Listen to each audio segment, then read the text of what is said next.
안녕하세요. 오늘 여러분과 함께 잠시 멈춰 제 삶의 한 조각을 비춰준 말씀과 찬양을 나누고 싶은 오늘의 큐티노트입니다. 혹시 추락하는 것은 날개가 있다라는 소설 제목 들어보셨나요?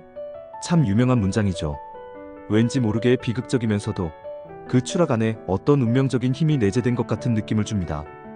마치 스스로의 날개 때문에 추락하는 이카루스처럼요. 그런데 며칠 전 제가 큐티를 하다가 이 익숙한 문장이 조금 다르게 쓰인 것을 봤어요.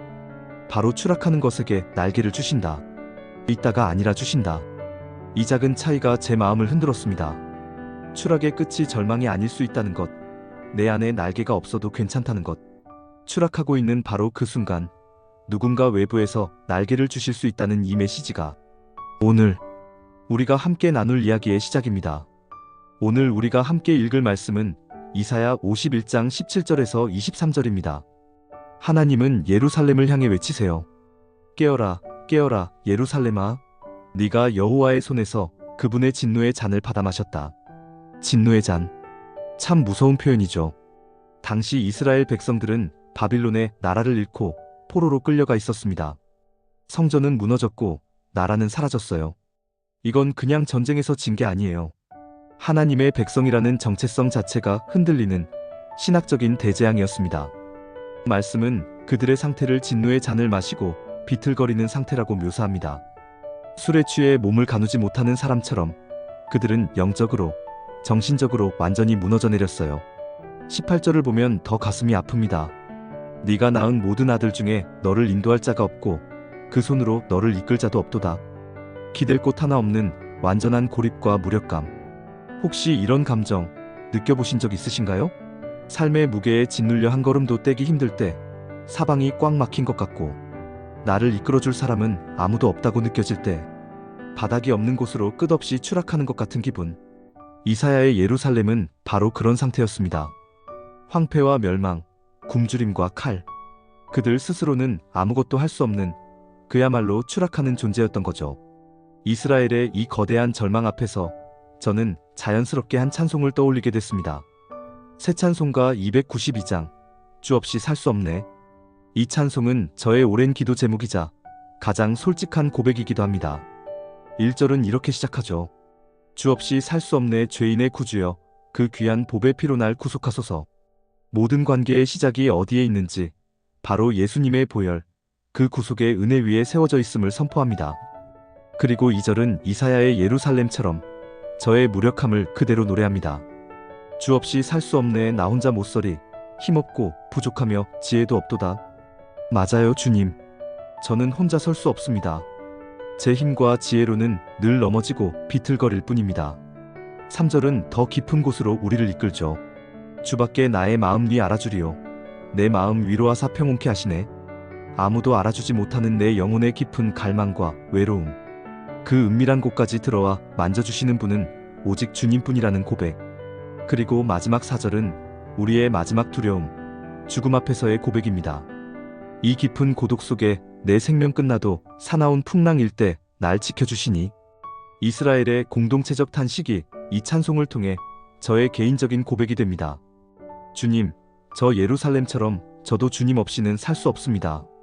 저 혼자서는 도저히 일어설 수 없습니다. 다시 이사야 말씀으로 돌아가 볼까요? 절망의 한복판에서 놀라운 반전이 일어납니다. 22절 하나님께서 말씀하십니다. 보아라, 내가 너에게 준 진노의 잔, 네가 마시고 비틀거렸던 그 잔을 이제는 거두어드리겠다. 다시는 네가 그 잔을 마시지 않을 것이다. 하나님께서 친히 그 진노의 잔을 그들의 손에서 거두어 가십니다. 그리고 그 잔을 그들을 괴롭히던 자들에게 넘기시죠. 이것이 바로 하나님의 공의이자 자기 백성을 향한 변호입니다. 그런데 성경 전체를 통해 보면 이 잔의 이야기는 여기서 끝나지 않습니다. 수백 년 후 겟세마네 동산에서 예수님께서 기도하십니다. 내 아버지여 만일 할만하시거든 이 잔을 내게서 지나가게 하옵소서. 예수님이 말씀하신 이 잔이 바로 이사야가 말했던 온 인류가 마셔야 할 하나님의 진노의 잔이었습니다. 예수님은 우리가 마셔야 할 그 쓰디쓴 심판의 잔을 우리 대신 기꺼이 마셨습니다. 이것이 바로 위대한 교환입니다. 예수님께서 우리의 진노의 잔을 가져가시고 우리에게는 새 언약의 잔, 구원의 잔을 주셨습니다. 심판의 잔이 구원의 잔으로 바뀌는 놀라운 은혜. 우리가 성찬식에서 잔을 받을 때마다 우리는 이사야 51장의 약속이 그리스도 안에서 어떻게 완성되었는지를 온몸으로 경험하는 것입니다. 사실 여기까지는 머리로 아는 신앙일 수 있습니다. 그래, 하나님은 회복시키시는 분이지. 예수님이 날 위해 죽으셨지. 하지만 이 진리가 내 삶의 현실이 되는 것은 또 다른 문제더라고요. 저도 큐티를 마치고 적용을 하려고 했을 때 솔직히 막막했습니다. 오늘 이 말씀을 어떻게 내 삶에 적용해야 할까? 잘 모르겠더라고요. 그때 문득 한 찬양이 떠올랐습니다. 너희는 가만히 있어 주가 하나님 됨 알지어다. 그래, 내가 무언가 대단한 결심을 하고 노력하는 게 아니라 그냥 잠잠히 주님의 일하심을 지켜보자. 그렇게 마음을 정했습니다. 그리고 정말 신기한 일이 일어났어요. 지난 반년 동안 저를 괴롭히던, 정말 어떻게 시작해야 할지 갈피도 못 잡던 어려운 업무가 하나 있었습니다. 그런데 그날 오후 정말 아무렇지도 않게 2시간 만에 그 일이 해결되어 버린 거예요.